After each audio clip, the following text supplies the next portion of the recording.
It's time for another highly anticipated showdown between two very popular midsize sedans. Of course, I'm talking about the V6 Toyota Camry and the turbocharged Hyundai Sonata.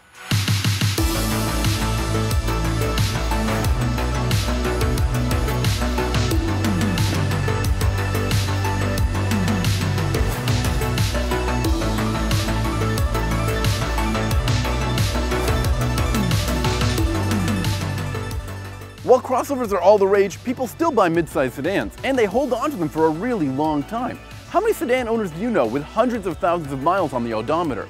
With that in mind, let's take a look at the new 2018 Toyota Camry, which has been completely redone for this year. The first thing you'll notice is the styling. It also might be the last thing you notice, as some people are completely put off by the wild design of the new Camry. It's easy to say that Toyota went overboard with the design, but I see a lot of Lexus in the bodywork, with big grills and aggressive eye-catching lines. Maybe the grill is too much though. I don't know about you, but it reminds me of one of those multi-bladed Gillette razors. Ow! Don't touch it though.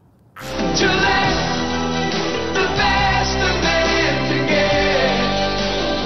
get. Jumping into the vehicle, you get a very cool layout, something that the Camry isn't really well known for. As expected though, the car also has a fantastic approach to the small details with real stitched upholstery.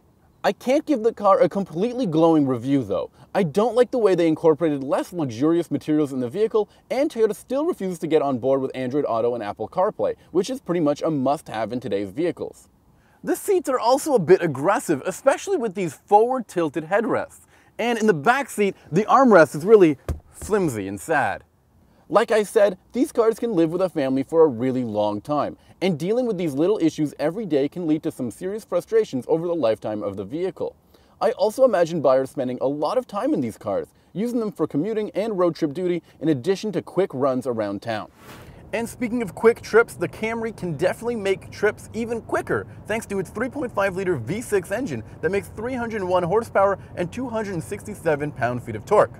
Now this engine uses Toyota's D4S direct injection and port injection technology to allow it to have all that power. But it all comes a bit high in the rev range, definitely past the halfway mark. So that means that you gotta rev this car out, and you really don't want to wind out a Toyota Camry.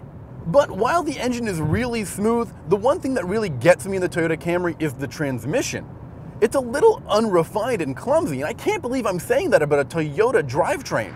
Now there are some different drive modes which change the way that the car's drivetrain behaves, but every time it's a bit clumsy and it feels like it's in the wrong gear all the time. But while the transmission is really unrefined and not my favorite part of the car, you have to admit it is a much quieter cabin in here than in the Sonata. Serene is a perfect way to describe the driving characteristics of the Camry and the whole drive experience. It's also very obedient. The car changes direction pretty well, and while it feels like a big car, it never feels like it's unwieldy or too large to handle. Now this fully loaded XLE version of the Toyota Camry comes with pretty much every single bell and whistle that Toyota offers. But the highlights of them include the head-up display and the 360-degree parking camera.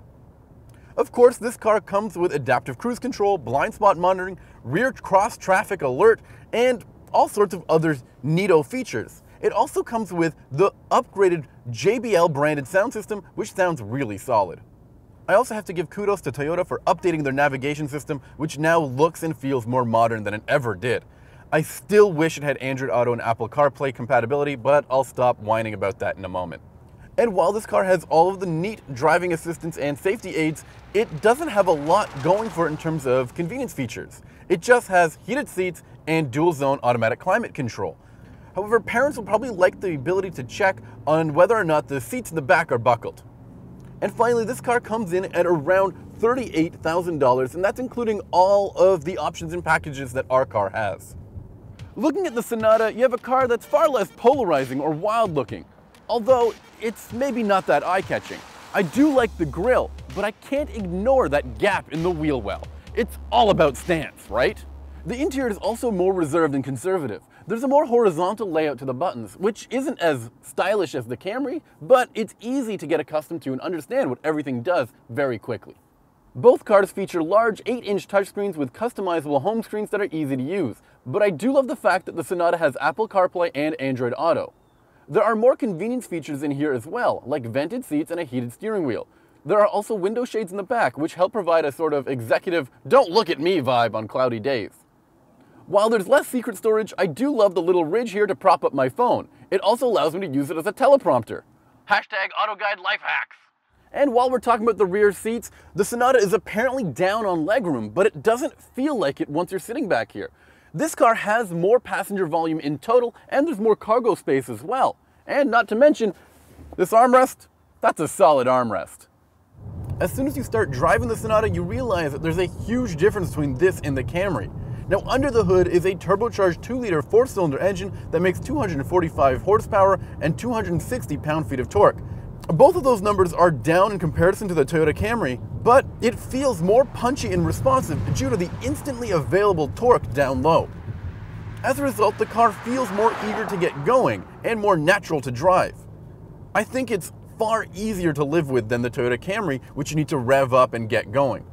Yes, so it feels more powerful and responsive, but you also hear more of the car as well. Without a doubt, this car is louder in terms of cabin noise.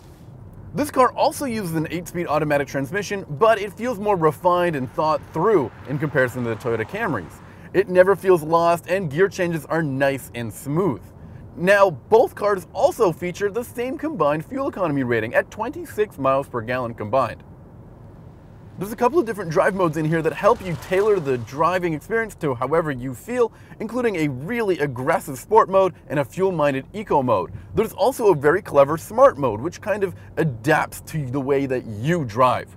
In terms of driving assistance features, this car has pretty much the same kind of suite as the Toyota Camry does. So it has adaptive cruise control, lane keep assist, blind spot monitoring, and all that jazz. However, this car doesn't feature a head-up display or that fancy 360-degree camera, but I don't think those are deal breakers. Instead, this car has a more refined adaptive cruise control system, which closes the gap nicely, as opposed to the Camry, which leaves a very large gap and people end up cutting you off, even in the smallest setting. Where this car really delivers is the types of features it has and the price. In terms of convenience technology, this car has heated seats just like the Toyota Camry, but it also has vented seats and a heated steering wheel. And in Canada, you can even get this car with heated rear seats. And I already mentioned those really funky sunshades, which are a must-have for parents. And when it comes to pricing, this fully loaded vehicle comes in at just over $32,000, which is an almost $5,000 difference when compared to the Toyota Camry. These cars are a staple of almost every household. They're also some of the best-selling products in each of these automakers' lineup. While the Camry is all new, it's just not as complete as a package when compared to the Sonata. And I can't believe I'm giving Toyota a hard time about an unrefined powertrain. But it's more than that. There's a few helpful features missing, and it's more expensive as well. The Sonata is more affordable, packs a ton of helpful convenience features, and feels more natural to drive. It surprised me in weathering the storm from an all-new Toyota Camry, and it will surprise you too.